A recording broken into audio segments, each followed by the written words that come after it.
Priyanka Thakur and I study in class 10 and today I will going to tell you about brain and its kind. Brain. It is a central organ of the human nervous system.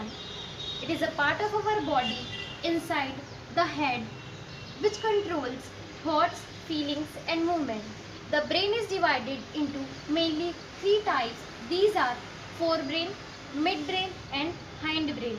The forebrain is also known as prosencephalon, the midbrain is also known as mesencephalon and the hindbrain is also known as rhombencephalon. The forebrain is divided into these types: cerebrum, cerebral hemisphere, olfactory lobes, diencephalon. Cerebrum. Cerebrum is a main thinking part of brain.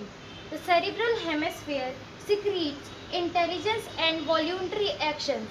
Olfactory lobes secretes smell, centers of smell. Diencephalon secretes centers of hunger, thirst, etc. Midbrain. Midbrain is a motor movement, particularly movements of the eye and in auditory and visual processing. Hindbrain. Hindbrain contain these types: pons, cerebellum, medulla. Pons.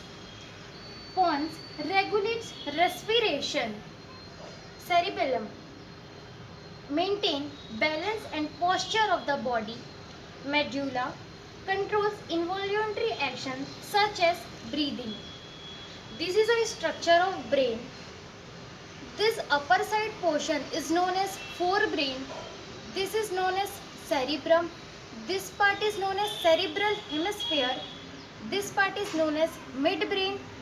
This portion is known as diencephalon. This is known as hindbrain. This flower-like structure is known as cerebellum. This is known as pons. This portion is known as medulla.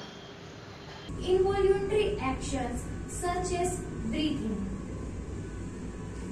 This is a structure of brain where this portion is known as forebrain.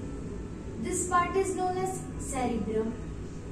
This part is known as hemisphere, cerebral hemisphere. And this is known as midbrain. This portion is known as diencephalon. This portion is known as hindbrain and flower-like structure is known as cerebellum. And this is known as pons. This portion is known as medulla.